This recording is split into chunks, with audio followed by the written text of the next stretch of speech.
Hey girl, Marissa here. You are listening to the Codependent Dummy podcast. As a young woman, you have been raised, reinforced, and rewarded for putting the needs of others above your own. Now, in your 20s, you're finding yourself exhausted, exasperated, and enveloped in shit relationships, especially the one you have with yourself.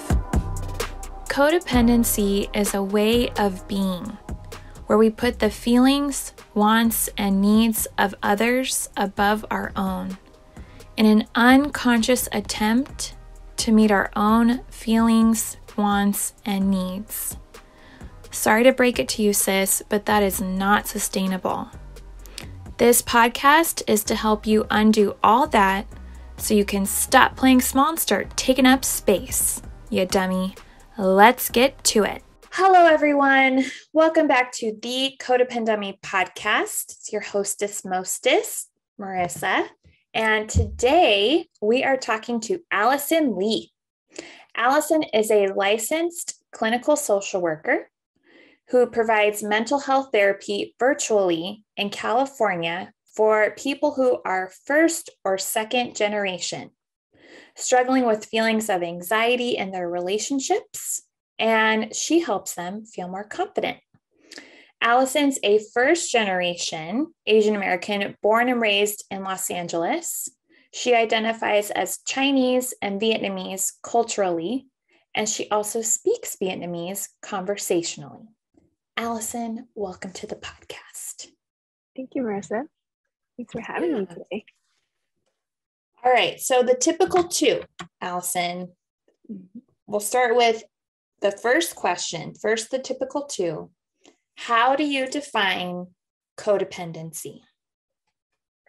So how I define codependency, I think of it as putting our own feelings and needs on the back burner, right? And we typically want to appease other people, kind of think about what they need, and focus on doing things for other people, helping them feel better. But really, at the end of the day, it also helps us alleviate some of our own anxieties, right? It helps us feel good, makes us feel like we're contributing, where we have like some sort of like self-worth in being able to please others or help others. So it helps other people, and it also helps us. At first. Yeah. And then eventually eventually it becomes like all consuming, right? That's kind of all we think about, and then we don't even remember maybe why we started doing it, because it helped us feel good, and it just then becomes like the automatic reaction, and we never really have time to really think about ourselves or our needs anymore, and it's just automatic, and then that becomes more problematic for ourselves. Right. So putting our own feelings and needs on the back burner, so other people are on the front, apparently. Mm-hmm. And I love this. We appease others, and through that, it does alleviate our anxiety, right? Helping them does help us for a certain amount, obviously a long enough time, because then we just keep doing it forever. But like you said, it's all consuming, automatic, and I'm adding this, but we fail to recognize the expiration date on such behaviors. And then kind of separating out like different situations too, right? Instead of it like being all or nothing, where it's always other people's feelings. Maybe sometimes we're okay with being accommodating, and that's fine, but we made that choice, versus it's automatic. I need to do this, otherwise they're going to be upset, they're going to get angry at me, or I'm a bad person. That's when it's like falling into that all encompassing kind of actions. Yeah. I know in the intro, I define codependency and I use the word unconscious, right? So like you said, there's no insight, awareness, noticing, it's just, Yeah. Okay. And okay, before we get to the next typical 2, I am curious. You said it does get more problematic over time. What have you witnessed as more problematic consequences of codependency? Yeah, I mean, over time, if that's all we're doing, we're not really thinking about what we need, it leads to burnout, leads to like feelings of resentment.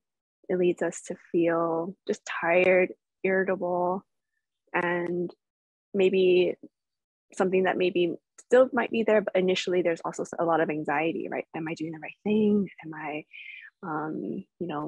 doing this right? There's a lot of anxiety. Then it leads to more irritability, burnout, fatigue, and just like exhaustion of not wanting to do anything. Mm-hmm. Talk about problematic. Yeah. Yes. Okay. And I am curious if you can share with us 1 or 2 examples of codependency from your own life. Yeah, definitely something I did not have insight or awareness to when I was in the midst of it, right? As a young child, young adult, and maybe even now. Like, it's obviously I'm aware of these terms and how I'm acting, but they kind of can creep in, especially if it's been so automatic, right? Yeah. So because I'm a first gen, my parents. Can I pause you really quick? Yeah. Okay. Allison, this is the Codependent podcast, and we are dummies learning in the most endearing way I can call us, dummies. What does first gen and second gen mean for everyone? Okay. So first and second gen. So first gen, and actually I've looked this up and sometimes there's like different opinions, but I know how it's weird, right? So to me, how I see it is I'm the first generation born and raised here in the US in California. My parents are immigrants, so they were not born here in the US. Second gen would be, when I have kids, like they're going to be a second gen because the parents were born here, born and raised in the US. I don't know if you have a differing opinion. Sometimes, I look them up and there's other definitions and other ways people define it, but that's how I see it. Yeah, we'll go with that. Simple, understandable. Okay, so you being first gen. So being the first set of children to be born here in the US, my sister and I, my parents didn't speak English. They weren't educated here. So there were a lot of things that they didn't have access or privilege to that I grew up having access and privilege to while being a child growing up, right? So we helped our parents, and I'll just speak for me, I won't speak for my sister, but I helped my parents as best I could, especially my mom, with a lot of paperwork, translating, trying to get, directions, even things like that, understanding the school system. So inherently, there were a lot of things that my parents and my mom would depend on me and my sister for. And actually, that became kind of like part of my identity. I felt good, right? Like helping them, being able to problem solve, being able to like successfully, help my mom through this thing that was like seemed so unmanageable. And I think that really became ingrained in my identity, and I felt good about that part in my family, that so much so that I stopped really thinking about or I don't know if I stopped or never really thought about what I needed, what I wanted. I can't even think about that distinction as a child, young adult. But yeah, it was really challenging to put my needs first because I was like, oh, I need to help the family. I need to help them. I need to find ways to support them. Not to say I did it all the time because that's also unrealistic, but that was my main drive, right? And motivation. So that was pretty challenging to witness as I became an adult and a young adult, feeling like what I mentioned earlier, burnt out, tired, a little bit resentful, right? That I was spending so much time and energy on helping them when I wanted to, but also it wasn't balanced, right? I wasn't able to take care of myself as well as them. So it became like a seesaw and it was very unbalanced. And then that's where the resentment and burnout kicked in. And I am curious what, right? You said so for you, putting your own feelings and needs on the back burner due to this inherent dynamic in your home. And what were some signals of that? Right at first, it was homework in the school system, translating something. What did that look like at 22, 24, 26? Yeah, like, I mean, that was after college. So whenever I did go home, I still helped with paperwork. Even when I got my first job post college, I felt the need to go home every day because I moved out. I felt the need to go home every day because it would make my mom, for example, happy, right? And I would go after a long day of work in traffic, downtown LA, exhausted, and I would sit there grumpy, feeling like I had to be there because it appeased my mom. And I was just not having a good time until I learned to set boundaries. And boundaries are, physical, emotional, time parameters that I'm able to set around how I want to spend my time, my energy. So until I learned how to set boundaries around, like, okay, I really don't want to go today. And if my mom's upset, I'll explain to her, I'll make it up tomorrow. I was trying to compensate for not showing up one day. So that I wouldn't feel bad that I felt like I disappointed her or like made her sad. And, she was fine. But it was just a new behavior that I had to learn how to set boundaries and really be okay with, that I wasn't a terrible daughter for not going home after a long day of work, right? Or not seeing her every day. Yeah. Yeah. So this signal, which seems so small, so insignificant, and also for myself and everyone, that totally resonates. And here you were working all day. You did not live at home, and you added traffic. You added Los Angeles rush hour traffic at the end of your day voluntarily, quote unquote, right? The obligation, the appeasing, the mom's expectation, and every day you stop by your parents' home. Yeah. And then I do hear you say that, right, starting to become aware. When I go, I'm grumpy. When I go, I'm resentful. When I go, it's not like much has changed from the day prior to today. So it's not like there's a demand. And yet you did say, you said your mom was fine when you started to create that boundary. Really? Was she really fine? Just for everyone listening, like that, it's terrifying to do that. Right? How simple would it be for all of us, you and me, to tell our clients, like, we'll just stop going. It's like, right. What do you mean? Can you say more about that transition? I guess in retrospect, she's fine, right? And I was fine. Maybe, I don't know how much, because I never even really asked her, like, hey, do you want me to come by every day? Right? Maybe I could have communicated that and asked, and really checked in with her and how she was feeling. But yeah, I'm sure it was difficult for her, just to have that interaction and presence not be there, right? But yeah, in retrospect, I'm saying it's fine. Right. Because everything is fine, but it was so difficult in that moment because that anxiety and relationship, like, fear was like very, very present. How did you survive? Therapy helped. Talking about it in therapy, and just really telling myself facts, right? Like, really reminding myself that it's not like I hate my family, like, I love them. And it was taking care of myself that also allowed me to be more present to take care of them, or just hang out with them, right, in a different way. Because I didn't like the fact that I would go over begrudgingly almost and not have a good time. Like, that's not something I wanted. Yeah. Okay, so I'm hearing multiple things, right? Therapy helped. You becoming more aware, attuned to yourself, noticing the motive is okay. Of course, I want to see my family often, regularly. And yet when I go, I'm bitter, resentful, and it's not quality. This is not quality time. This is quantity. I'm just checking off a box. Right.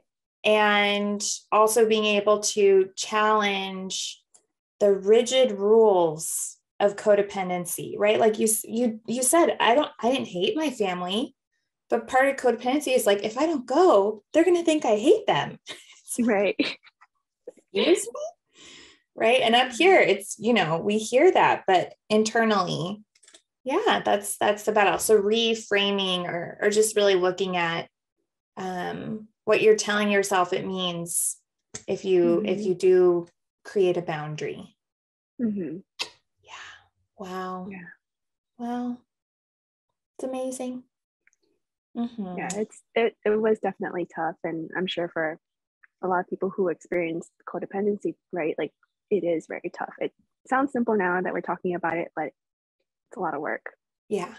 So everyone thinking about whatever they're like, not going to your parents' house every day challenge is, Allison and I salute you, because it is so hard. Yes. Yeah. Okay. So everyone, we're with you in spirit. Any other codependent examples, experiences to share? I think that was the main one that I could think of that really stood out. But even in day-to-day activities, right? Like sometimes picking what to eat, sometimes like having an opinion about that, or feeling like, oh, I should be, just in agreement with what everyone else is saying. Don't cause any problems, right? Like even as some small activities like that can also, really become a habit, like we talked about. And again, like sometimes if we're just being flexible and accommodating, that's different. Like the root of it is different than just like, if I say no to this, they're gonna not like me. I'm terrible. I'm mean. Right. So looking at the root. Yeah, it's so important. Yeah.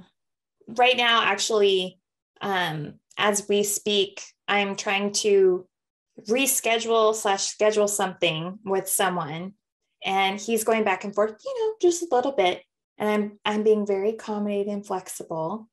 And yeah, I sense accommodation and flexibility is healthy as we figure this out.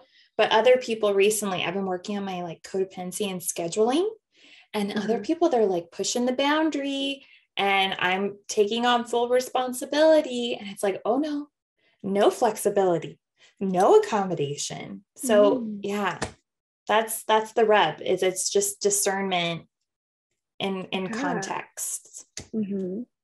Yeah, that's great that, you're having the same example, right? Same activity, but the feeling is different, and how you're approaching it is very different. How do you sense you tap into that feeling?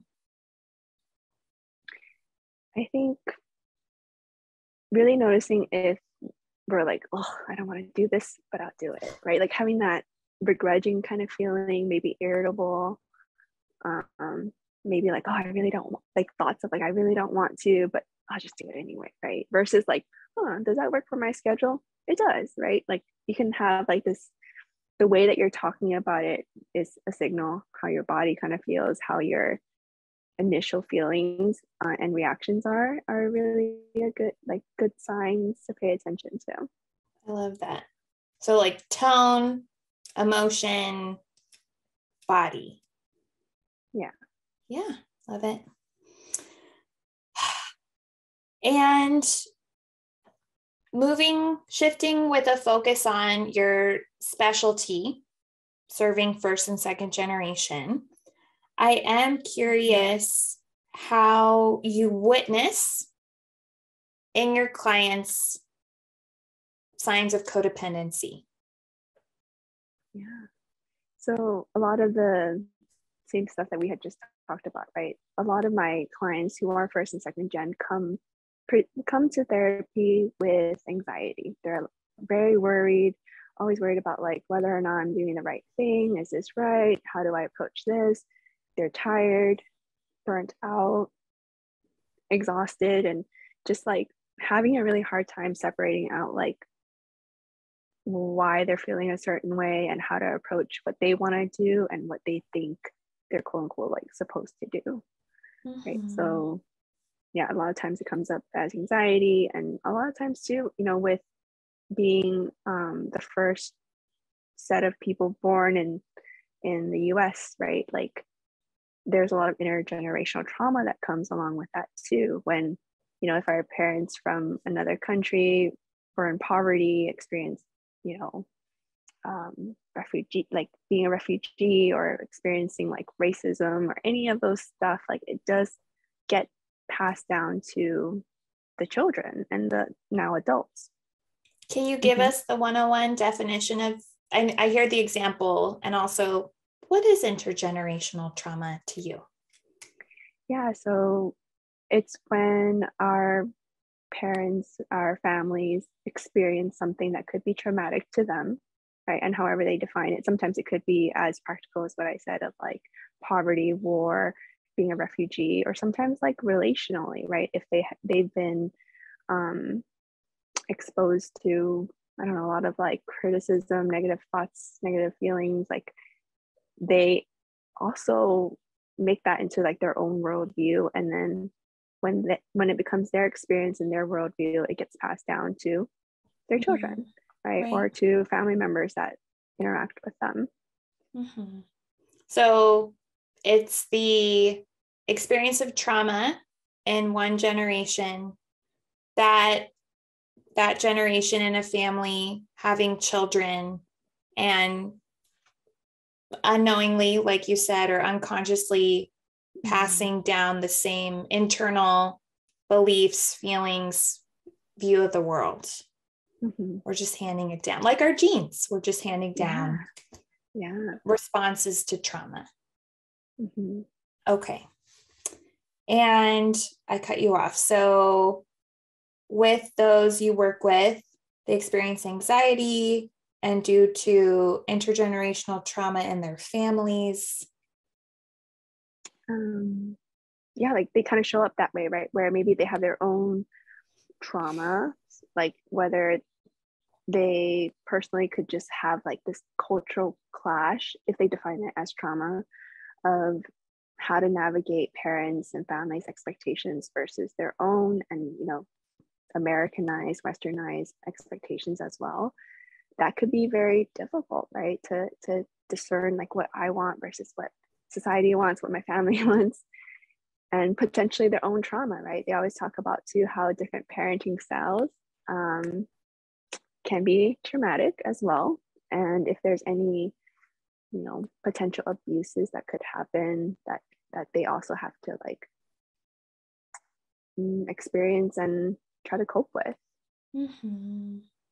Yeah. So I'm hearing, as young adults, first and second gen children, they, similar to you, having some inherent expectations in their families led to them prioritizing the needs of others.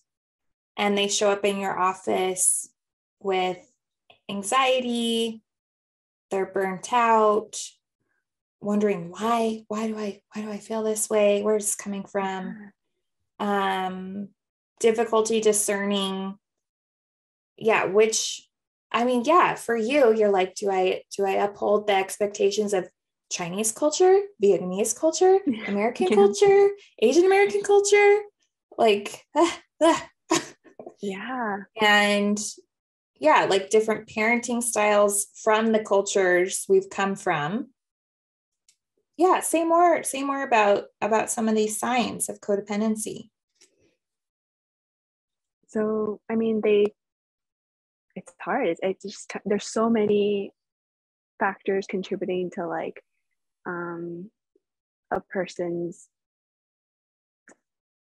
coping and trying to figure out who they are, right? And so when and going back to like being first and second gen, right? There's like probably not for every family, but there's probably some hierarchy of needs that needs to be met, right? If, for example, the family's not doing so well financially, if they're in poverty, or you know they don't have access to the same types of jobs or opportunities to succeed financially, then that's going to put a lot of pressure on the children to have a good job and support the family financially, right? Because parents aren't able to have the same access and privileges that children growing up in the US have access to.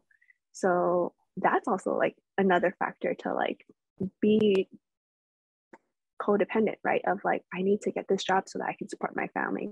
So, and then it helps that person feel good because they're able to support the family, but it's really for the family or for the parents, right? So it gets really messy. Right. Say more about messy. Yeah, I'm just thinking like, there's all these, like I'm envisioning me here and like a bunch of bubbles all around me. It's like, which one is mine? What thought do I want to take today? And what thought do I want to use as my goals for like my long-term career, my future, right? Like, how am I supposed to act, right? There's all these questions and all these thought bubbles, and it's kind of like, yeah, just messy, like kind of confusing to kind of know which one to pick. Overwhelming. Yeah, definitely. Yeah. I'm having a montage of images go by because I'm eighth generation. Okay. So my family, I have roots. So my mom and dad have different roots, but I have some roots in the state of New Mexico. So technically Mexico. And then the border of the US crossed us when they purchased that land. So all of a sudden we're American. And then but still, New Mexico as a culture was very secluded.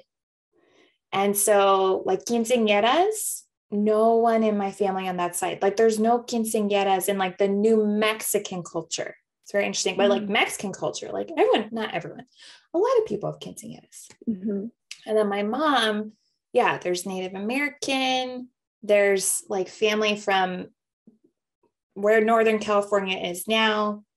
But again, like, you know, a couple hundred years ago, it wasn't California. But despite these idiosyncrasies, there are some Latin cultural norms that we have and continue to have. But yeah, then these American cultural norms and expectations. And like you said, I mean, can you say more about juggling the expectations from different cultures when they're clashing? Yeah, it's so tough because then I think when we decide, let's say if we don't choose the cultural norms that our family chooses to engage in, there could be some fear of like abandoning them, right? Like, oh, I'm like choosing to not, you know, engage with my family, or I'm disrespecting them in some way. I'm so sorry. I'm getting a phone call live, everybody. So professional. It's my twin sister. My one and my true seed of my codependency. Right. Talk about being a twin. Right? Okay. I'm so sorry, Allison. Where were you? Yeah, it's just like there could be some fear of abandoning the family, like, yes. And just, yeah, like there's like betrayal and like fear that could come up, right? And then if you choose the American or other clashing culture, like then I also like would imagine that people could feel like there is like, is this right? Like, and then if there's backlash or objection to it from that culture to the first and second gen choosing that culture, that's a whole nother mess, right? Like a feeling like we chose this route and then it's not being accepted in some way. So it's just really a big mess. I don't know what other word to say than it's messy. Yeah, no, those are great examples. I'm trying to think of some of the expectations. I have talked about this on the show before. So there is a cultural norm in Latin cultures, and actually in the readings and learning about it in graduate school, they did include some Asian cultures, even, different races or ethnicities also have this, but the term is familismo or familyism in English. Familyism. What's familyism? And it's this preference for your free time. You tend to be with family. When you're making a big decision, you tend to ask everyone in your family. And this overall expectation that family is, if it's not first, it's a big priority. And how sometimes, me and my sisters were just thick as thieves. But I remember learning about enmeshment in graduate school and a blurring of boundaries and codependency, dependency. And, sometimes we veer into that, but the expectation is I'm supposed to call them every day. Hence why twins start calling me. We already talked earlier, but, and so I sense that at times when I have tried to create more of a balance, when I did notice, okay, actually this isn't serving me, or I can't be on the phone this long, this often, like you said, there is a fear of abandonment, but then I sense like some more like American norms encourage independence, self-reliance, alone time, right? Like being my own best friend. And so, trying to, it's a challenge to really try to integrate both. Yeah. Your thoughts on that, or your experience with other expectations you've navigated? I mean, the phone example and contacting family is very relevant in my experience too, right? Like even when it wasn't showing up in the house, maybe it's like a feeling like maybe I should call them every day just to see if they're okay. And then some anxiety about like, oh, they must think I don't like them because I didn't call them today, right? Like really having to reckon with that and know that that's not true. And if anything, like I said, with showing up also, it actually helps me be more present when I'm choosing to call them when I want to, when I'm in the right headspace, not grumpy, not sleep deprived, right? That actually helps the conversation and interactions a lot more. Yeah. So I'm hearing the ever present learning lesson for all of the listeners is balance, right? Some middle ground on this spectrum between never calling them and calling them, or being on the phone with them all the time. And also for those who do identify as first or second generation, not living up to all the expectations of our culture, like non-American culture, and also not being Miss America. It's just finding some balance. Because there is beauty in, right, familyism, familismo. It's like, oh, how nice. Like, the people would always say like the Escobels, they're so close, and we are, and it's great. And also, who am I? I didn't know who I was outside of my family. So being able to, balance everybody. Balance. And I love the seesaw example, right? Always making sure it's balanced. Okay. Excuse me. And with your first and second generation codependent clients, what is the initial steps you recommend if and when they do start to notice an imbalance and want to make a change? I think the first step is also, excuse me, my throat. The first step, I think, is really being aware and being kind that this is happening, because it's tough. It's tough to be like, why am I this irritable person? I love my family, or I love this relationship, right? Like, and like, why do I feel this way? Why am I always so grumpy, or it feels like I don't want to help them?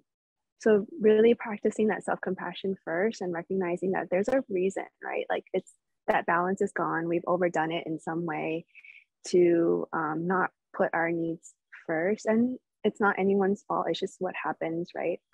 And there's a way to address that. Like, it doesn't have to stay this way. So being kind first, I think, is key. And, with the clients that I work with, even coming into therapy is like one of the first times like they really invest in themselves to really take care of themselves and have time to talk about them, even though we start off a lot talking about family, right? And how the family's doing. But that is still an outlet. And I think being kind, having therapy, or some sort of other community, if not therapy, of people who have similar experiences, so that we just don't feel so alone. Because it could feel like it's only happening to us. And yes, like our unique situations are happening to us, but the themes and challenges, excuse me, are very common, and like other people experience it too in different ways. So we don't have to feel like it's just me or it's just us, right? That's feeling this way. And then, as those things kind of start, I think learning to set boundaries, like we talked about, right? Like being able to recognize, when do I want to do something versus I feel obligated to do it. I feel bad if I don't do it, or I do want to do it, but just not today, right? Setting that physical time or emotional boundary to protect us so that we can show up in a different way with those that we love. Right. Let's dig into being kind. In my work with first gen, second gen, eighth gen, I do see a common denominator of self-hate and self-criticism. I have heard that judgment, like, why am I so irritable around my family?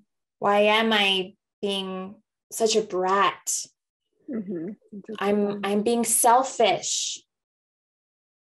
I'm a terrible, terrible daughter. Before we talk about how to be kind, I am curious, your thoughts on how the self-criticism just keeps us more codependent. Yeah. So yeah, if we're sitting here thinking that, I'm being selfish, that I want to go home after work, right? My example, but how go home after work, and relax, right? Like what? Like, I'm being selfish. No, it's just an hour, 30 minutes of my day to make a trip out there. Like, that's not that much. Like, why am I making it such a big deal, right? There's this criticism and judgment of, it's not that bad, right? But again, it's not that one action all the time. It's where the root of that action taking place. I'm doing it because I don't want them to be upset. And then it just becomes like a habit where it happens all the time. We're not even thinking, we're just doing it. And then we're like, why are we so irritable? Yeah, because we're doing something that isn't really fulfilling for us at that time, right? We need to actually go home and take a nap or whatever it might be. And having that judgment on ourselves really pulls us back to that behavior so that we can quiet that judgment and be like, no, I see I'm not selfish because I went home today, even though I was grumpy. And that quietening of that judgment is stronger sometimes, or at least initially, than the actual self-care right? It Right. it just feels better, quicker. Right. So I'm at my codependent fork in the road, self-care or other care. Mm-hmm. And as I approach it, the unkind part of me starts to whisper or yell, if you go down that self-care road, you're a selfish, spoiled, ungrateful, privileged, bratty, whiny, weak, selfish, self-centered brat. Yeah. And like you said, the pull to appease that voice and go take care of others, that's a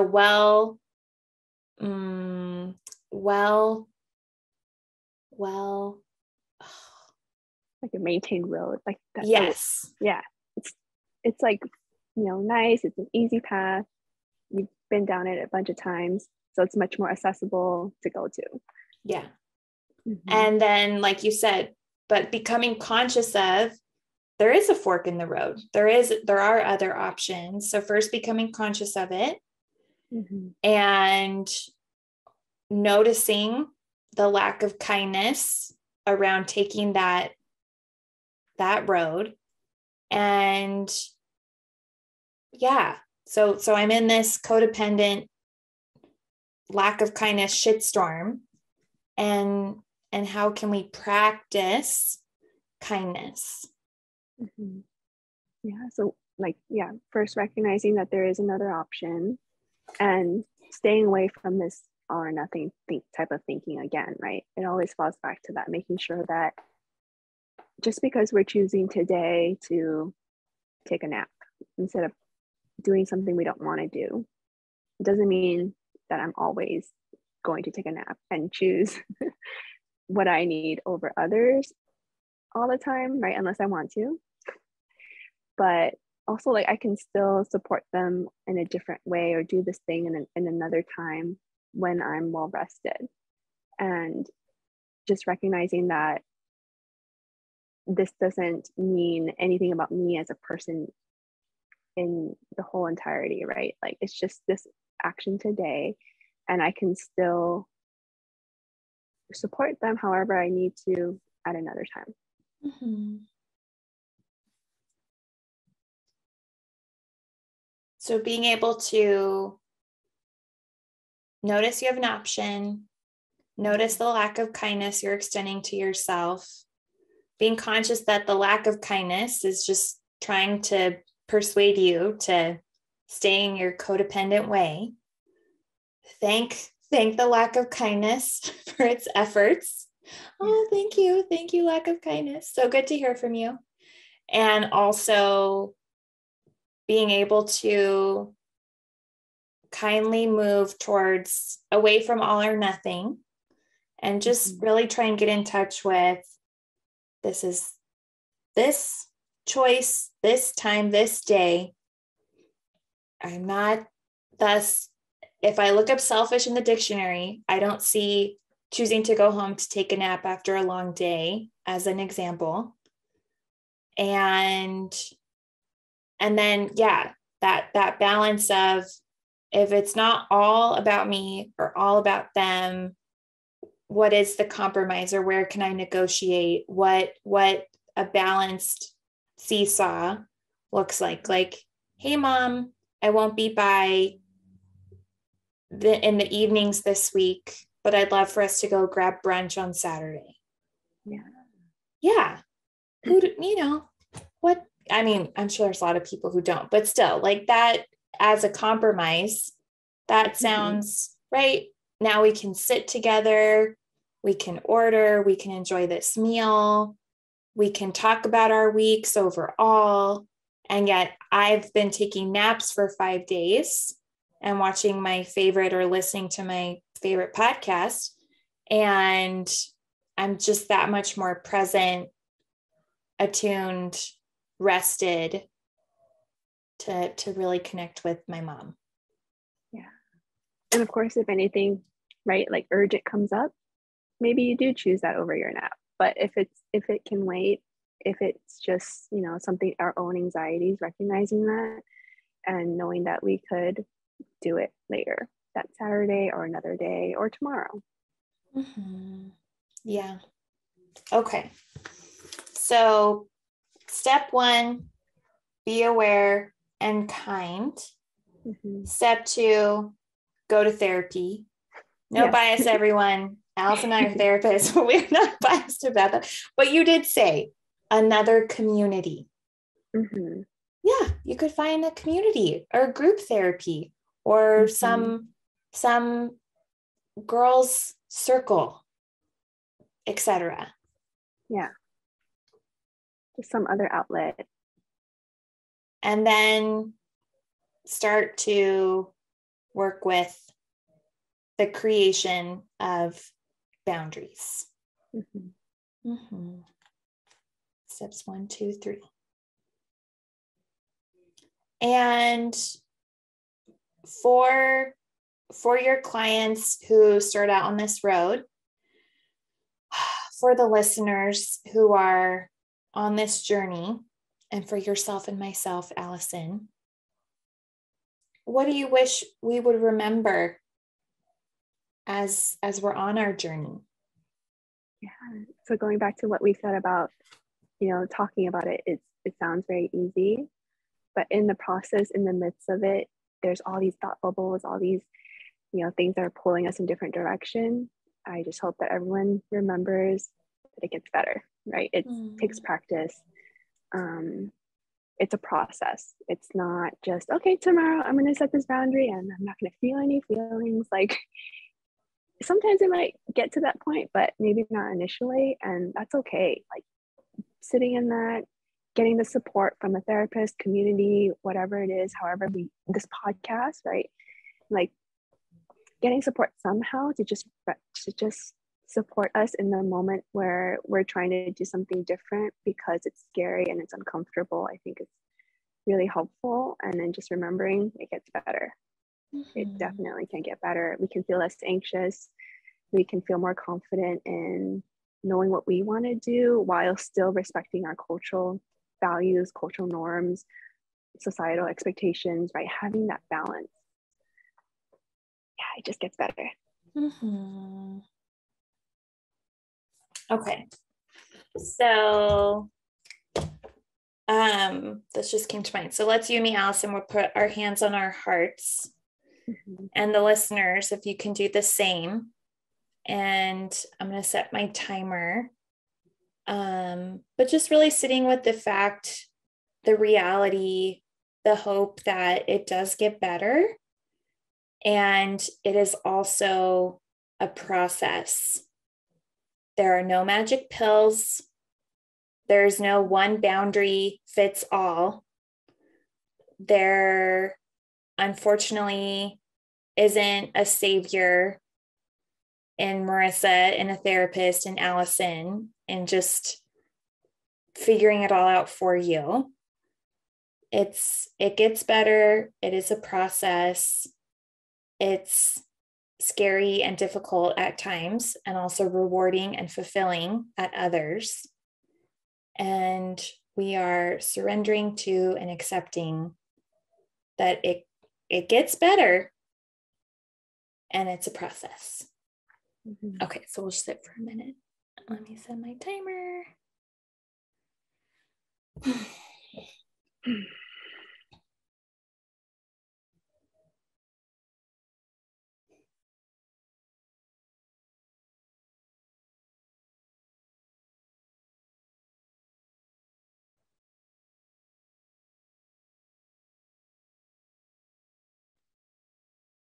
Just remembering it gets better.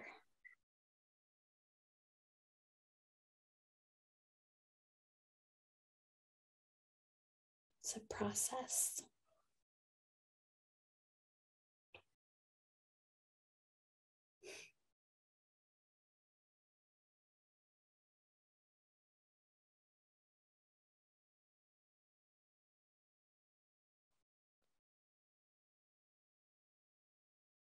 Can't remember if I told everyone, so put your hands on your heart if you haven't already. And there's the time. Nice little minute with reality nice. check. Yeah, that was nice. And it just helps too, right? To know that this journey is like continuous, right? Even as we were sitting here, I was like, oh, like I've been able to set different boundaries, kind of, step away from some of these stress and like obligations that are pulling me towards a certain way. But like you said, boundaries are not one size fit all. And we're always continuing to learn, to kind of figure out what our boundaries are, figure out like how we want to shift. And yeah, it's like a continuum. Mm-hmm. Mm-hmm. How exciting. Yeah. And for the first and second gen, also those who simply resonate with what you've shared thus far, if they'd like to read more about you, where can people find you? Yeah, so I'm on Instagram. You can find me at Allison Ly Therapy. So it's ALLISON LY Therapy. And that's the same for my website. So AllisonLyTherapy.com. Yeah, and they can find out more information about me or see some little, tidbits that I post online. Mm-hmm. Great. And I will put links to both of those in the show notes. I will also, I post about the podcast. It's so confusing, everyone. And also it's okay. I had a Codependent username that I created after my at Therapy with Marissa for my practice. And I was like, I can't have 2 Instagram accounts. So everyone, it's at Therapy with Marissa. So I will post about it when this episode airs and include Allison's social media in that. So yeah, you can either find her in the show notes or my Instagram. And thank you so much, Allison. Yeah, thanks for having me. It was great talking to you. Mm-hmm. Okay, everyone. We hope you have a wonderful week. We are saluting you in whatever boundaries, growth, healing step you are taking. And we will see you next week. Hey, girl. It's Marissa again.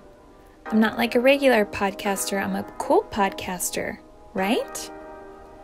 Thank you for listening and staying till the end. You can find me on Instagram at Therapy with Marissa. Email me, marissa@codependummy.com. Check out codependummy.com for more information on the show. And baby girl, a subscribe, rating, and review would be much appreciated. Till next time, I want you to remember, if you are feeling unseen, I see you. If you are feeling unheard, I hear you. And if you think that you don't matter, know that you matter to me. I want you to go out there so you can stop playing small and start taking up space, you dummy. And now, the disclaimer. Girl, this is not therapy and I am not your therapist. This podcast is designed to provide accurate and authoritative information in regards to the subject matter covered.